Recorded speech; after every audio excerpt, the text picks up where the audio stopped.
Assalamu alaikum wa rahmatullah wa barakatuh, mes frères et sœurs. Avez-vous remarqué à quel point le Ramadan semble passer plus vite chaque année? Comme si les jours se compressaient, comme si le temps lui-même s'accélérait? Ce phénomène n'est pas une simple impression.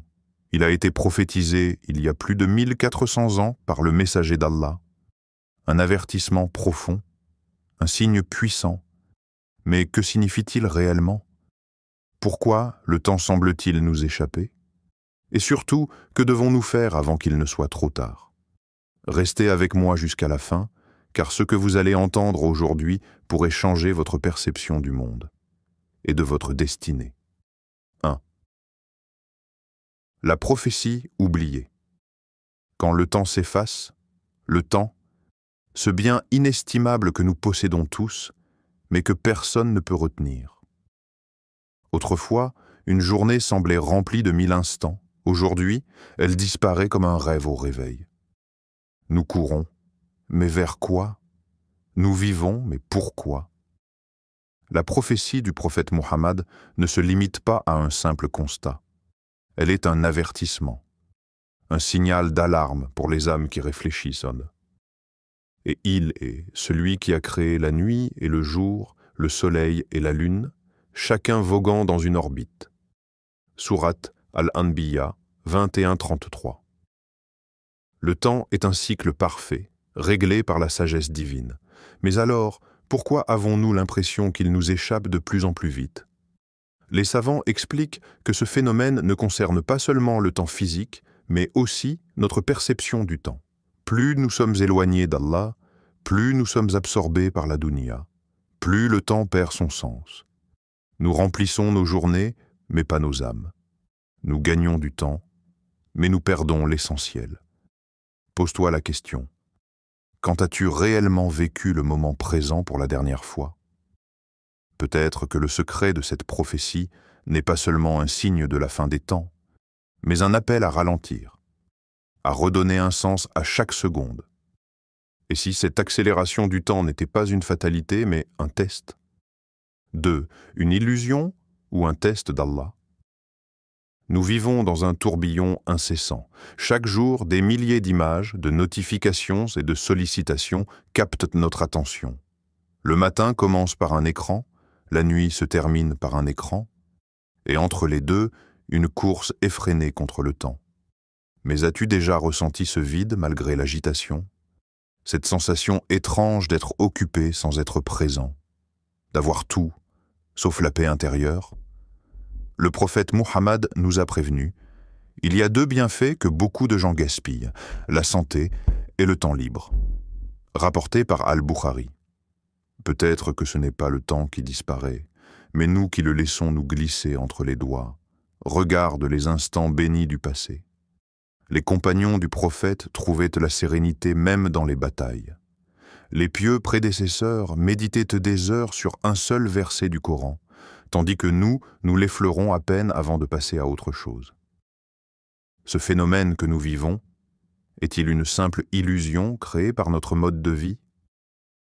Ou un test d'Allah qui nous observe, voyant comment nous réagissons à cette époque de distraction? Et si le vrai défi n'était pas de ralentir le temps, mais de retrouver sa valeur? Peut-être que la solution n'est pas de chercher à gagner du temps, mais de revenir à celui qui en est le maître. 3. Un homme qui a perdu son Ramadan. Une histoire qui brise le cœur. Il y a des regrets qui s'effacent avec le temps, et d'autres qui nous hantent jusqu'à la fin. Cet homme, il avait toujours été absorbé par sa vie. Travail, responsabilité, obligation. Chaque année, il accueillait Ramadan avec un soupir. Cette fois, je ferai mieux. Mais chaque année, il voyait le mois béni filer entre ses doigts. Les premiers jours, il était motivé. Puis, les distractions l'engloutissaient. Un matin, il se réveilla et réalisa « l'Aïd était déjà là. Un mois s'était écoulé.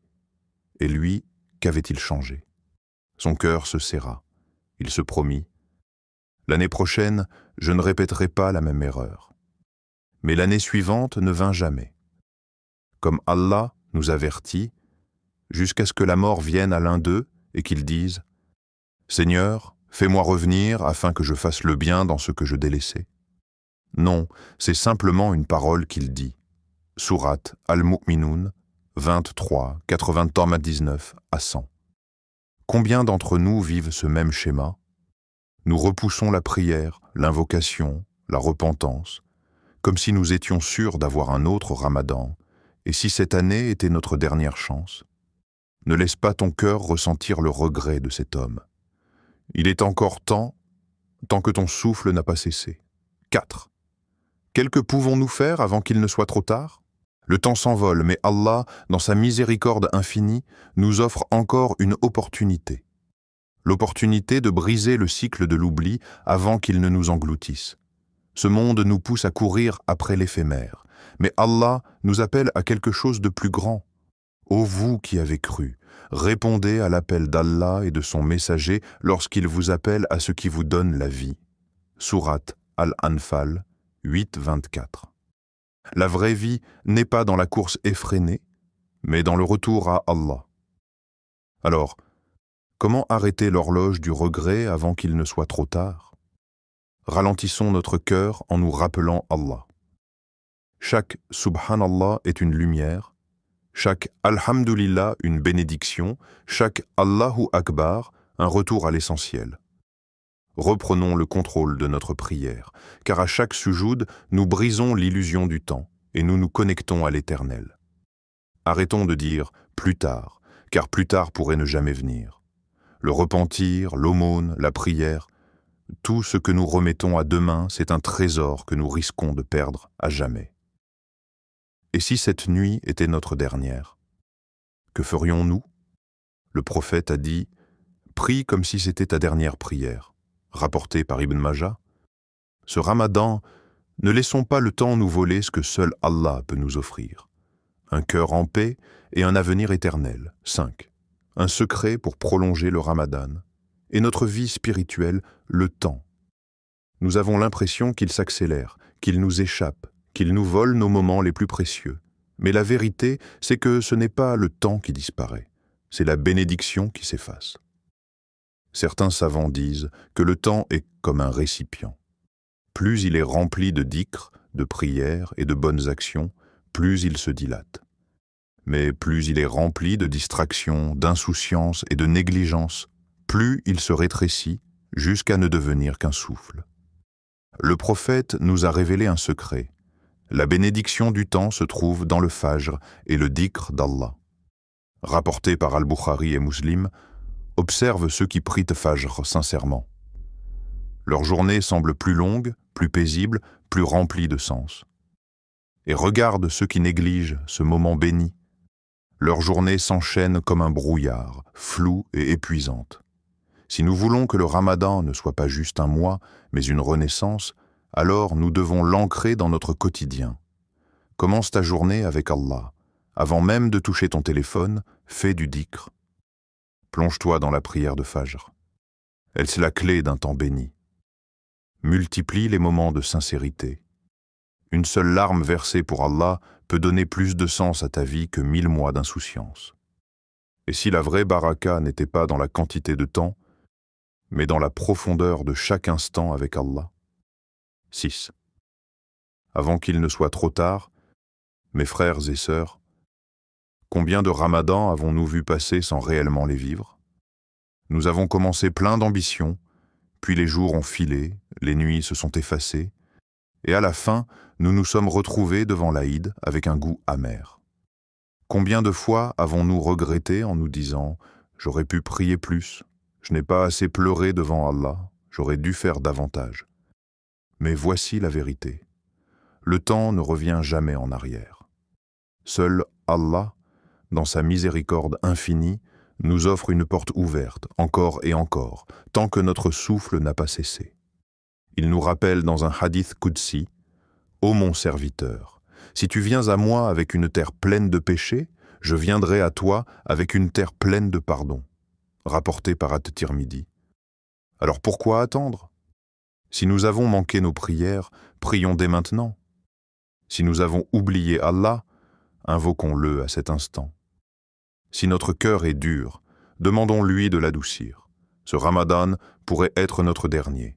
Ne le laissons pas s'échapper sans avoir changé, sans avoir ressenti la douceur du pardon, sans avoir goûté à la proximité d'Allah. Avant que le temps ne nous abandonne, revenons à celui qui nous l'a donné. Le Ramadan passe vite, mais notre âme peut encore ralentir l'horloge. Il est encore temps.